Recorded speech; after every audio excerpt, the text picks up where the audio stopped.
तुझ्यासाठी आणलंय हे सगळं. सगळं संपवायचं आणि ज्यूस पण प्यायचा. आता तू काळजी घेतली पाहिजेस ना स्वतःची. आज काही न सांगता तू हे आणलेस? काय ना दिव्या, तुझं माझं पटत नसलं तरी तू प्रेग्नेंट आहेस हे मी नको विसरायला. आणि जे घडलं त्याच्यावर मी विचार केला. माझं खरंच चुकलंय आणि तू बरोबर बोलत होतीस. आणि काकूने पण ना असा आजीवर डायरेक्ट आरोप नव्हता केला पाहिजे. तू पण केलाच ना. हो मी केला, पण माझं कारण वेगळं होतं. कारण मला सगळं काकूकडून कळलं होतं ना, त्याच्यामुळे माझा गैरसमज झाला. पण खरंच सॉरी, तुझं बरोबर आहे.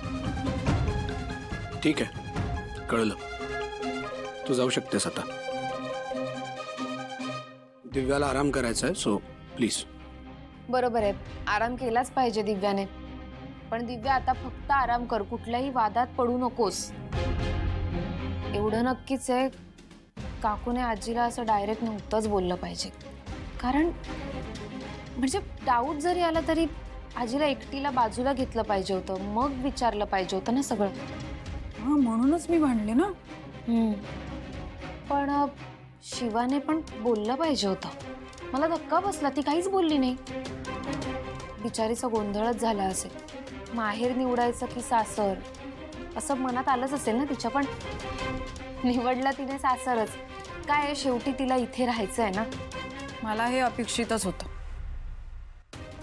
शेवटी तिला हे घर आता जास्त जवळचं आहे ना. दिव्या, काय बोलतीयस तू? कळतंय तुला? काय चुकीचं बोलतीये?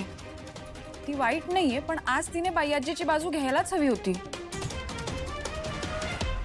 हेच हवंय मला दिव्या, तुला उचकवून तुझा फायदा करून घ्यायचा. मला कळतंय कीर्ती, तू काय करायचा प्रयत्न करतेस, पण मलाही तेच हवंय. त्यामुळे तू बोल.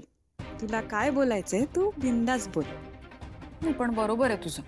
मला तुझं म्हणणं पटतंय. पण मला नाही पटत आहे. तू बोल ग. त्याला कळत नाही काय बरोबर आहे आणि काय चुकीचं. पण चंदनची पण काहीच चूक नाही. काय ना, शिवाने सगळ्यांना एवढा चांगुलपणा दाखवलाय की कुणाला ती कधीच चुकीची वाटत नाही. खरं तर काकूची चूक जास्त आहे ह्याच्यात. म्हणजे तिने पण शिवाच्या घरच्यांवर म्हणजे तुमच्यावर एवढा जीव लावला आणि असे डायरेक्ट आरोप केले. मी पण मूर्ख, काकूच्या बोलण्यात आले ग.